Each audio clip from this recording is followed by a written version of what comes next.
Okay, hello everybody. Just have a little tidy up. Okay, I haven't been, I'll just get a bit higher up. I haven't been on for a few weeks. I've just been taking a little breather and just getting on with my jobs. But I've just finished packing a ton of orders from summer and I'm ready to start making soap again. So I'm just going to do some random limited editions and then I'm going to start moving on to autumn, which I don't really want to talk about yet because summer's not done. It's only just really started here. So 4 batches I'm going to make today, and I'll probably do like a bit of a back-to-back video with this one and then cut them all together like I've done before. So 4 batches I'm going to make: a sandalwood black pepper, French lavender, an essential oil one, maple and pecan, which I've made before, and that's just a single colour because it darkens to dark brown. And then I'm either going to do Tuscan herb, which I've made before, or I'm going to do lime cooler, which I've made lots of times. Probably Tuscan herb because I filmed lime cooler before. So I don't think I've done French lavender. I've just been to buy some lavender last week. At the start of last week, there's a lavender farm up at Snows Hill, which is on top of the hill where we live near Broadway. I'll be using that today with the lavender soap, and then these other 3, maple pecan, like I said, is discolours to brown, so that'll be a single colour. Tuscan herb accelerates, so I might just do a single colour with that one, or two layers. And sandalwood black pepper, I think I'll probably do basic white base, and then maybe a black and a copper swirl. So that's that. So yeah. So I'm going to get my moulds ready. I just need to tape up the insides because I don't like these flopping about when I'm making the soap. So I'm going to tape those up and then we'll start with whichever one I choose to do first. So I will see you in a minute. Okay, so for this one, this is French lavender I'm going to start with. And just make sure my phone's off.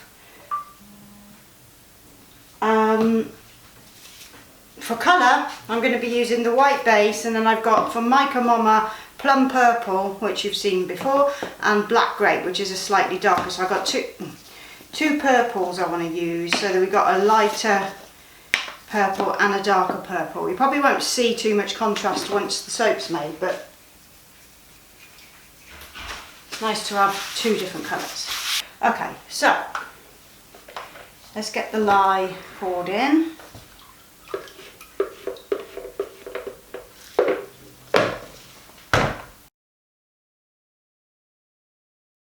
Let me just pour my essential oil into my container. So I'm coming down a minute. I can only see with this against the light, so I want just 36 grams or 36 mil for this one. That's 1.9% I use essential oil of lavender anyway. A lot of them aren't, like, they're not all, I don't use all the same amounts, but for that one I do. Like, I mean, all the essential oils are not all 1.9, they've got restrictions, so you have to be careful. But I go according to what my assessment says I can use, and that's that.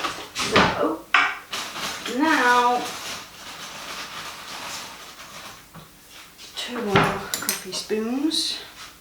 So in goes black grape. Be careful, I haven't got an apron today. I've just washed them all and I forgot to bring them here, so just have to be careful. Okay, so that's black grape. God, it's enough to make a mess. And then plum purple, which is just the best colour. Look at that, if you can see it. Hope you can. I'll just mix that in.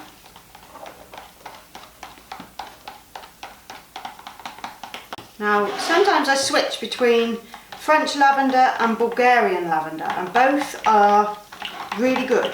A lot sweeter than a general English lavender or a 4042, which I love, but like straight up Bulgarian is probably my favourite. And French lavender a close second. So I got French lavender this time because it was the one I could get hold of. So that's what we're using today. Now, let's get my white in there. I want a white base. And I'm going to stick on that base with those oils. So, I think what I'm going to do is the zigzag swirl, which I haven't done that often, but I have done it recently, so I'm going to try it again. This was somebody, I'll try and link it below. There's somebody that did the zigzag swirl on a video, and I loved it so much that I thought I've got to give that a go, and it looks so effective. So I'm just going to go straight up zigzag with this today, and then just maybe peak the top or something. So I'll just leave those little dregs there just in case at the bottom there isn't enough. So I'm going to bring you in to do this pour. Okay, so you're going to be sort of quite close to the camera there, but start off in one corner and you just want to go from side to side like this. And you'll get like a really nice effect. And go both corners to start with. And just pouring it like that, so you're going zigzag, zigzag, zigzag, and do it in all of the areas of the soap straight off. It's just a really, really nice effect. And when I watched it, I was like, I've got to give that a go, that looks really cool. I mean, you normally would cut the soap like that way, you know, you'd cut it the other way, but mine still came out pretty nice regardless, so I thought I'll give that a go again. It just looks really cool, I like it. It's a really good technique if you want to have a play around. You can go any way you want really, so take it down like that and you'll just get loads of different cool patterns. It just looks ace, I think.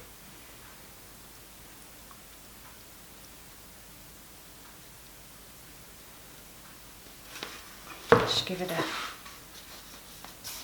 it's a really quick technique.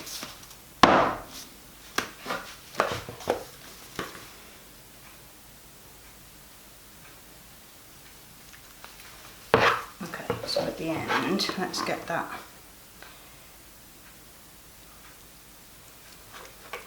I'm going to put a little bit of lavender flowers on the top as well.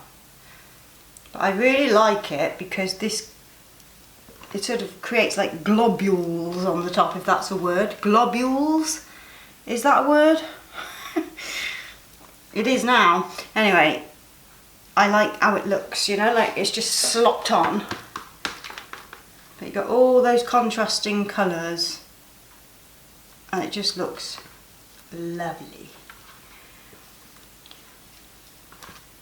You could do it a lot slower than I've just done it. It's just that the pourer on this bowl is quite large. Like, so you could use one of those nice fancy jugs with the really long spout and that would work really nicely.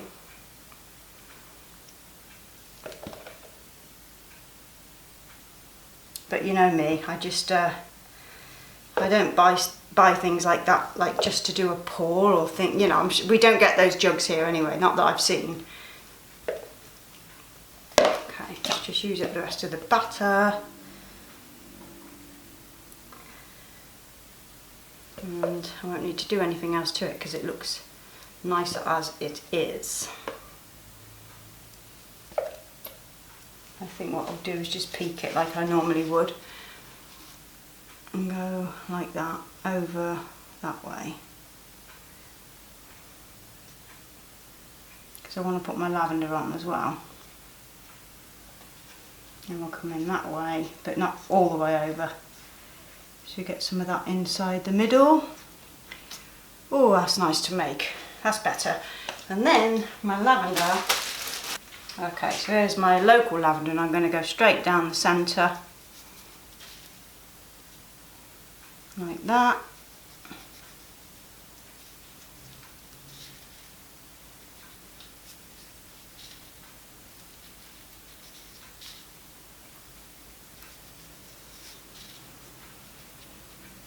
There we go, French lavender, all made. That was a quick one. Put plenty on because we'll lose some of it when we come to cut it anyway. Okay, that'll be that. So that's French lavender, and I'll be back to cut that one in the morning. So I'm just going to place that out of the way and then we'll move on to the next one. Came out real pretty. Look at the bottom. It's really nice. So I'm going to cut it on its side because of the lavender on the top.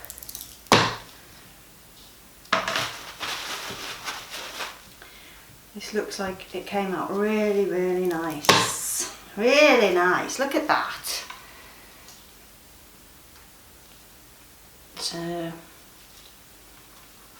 that's what you get when you do the zigzag swirl, but you cut it this way rather than the way that you're supposed to. I'll tell you what this reminds me of is soaps that Celine used to make from Superstar. Looks like that. Like her soaps used to look. And she did the spoon, didn't she? The spoon technique. I used to love looking at her soaps when she cut them, really pretty. So this is really nice. So each one of these is just going to look pretty much the same. There's not going to be much variation because the whole thing was done with that technique. So it's all sort of splurged and made a nice pattern throughout the bar, which is quite nice. Quite nice. These would be nice when they're tidied up, so I'll tidy some up and then I can leave pictures at the end of the finished soaps.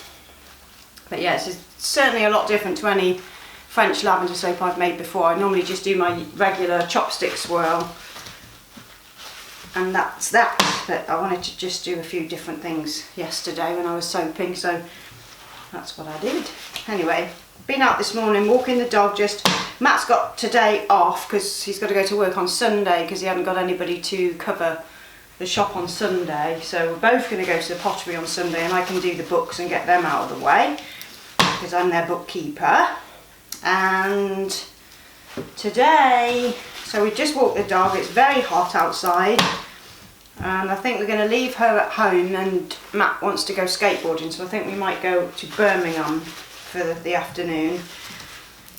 So I think he's missing riding the vert ramp. We went out on Sunday, last Sunday, to a place called Churchdown, where there's a concrete park with a bowl at the back. So they were skating the bowl, but he wants to skate vert today, so I think we might end up going up there. And I've never seen him skate the vert ramp before, other than years ago, so it'd be nice for me to go up there too. So we're going to do that, I think. Just depends how he feels when I get back. We shall see.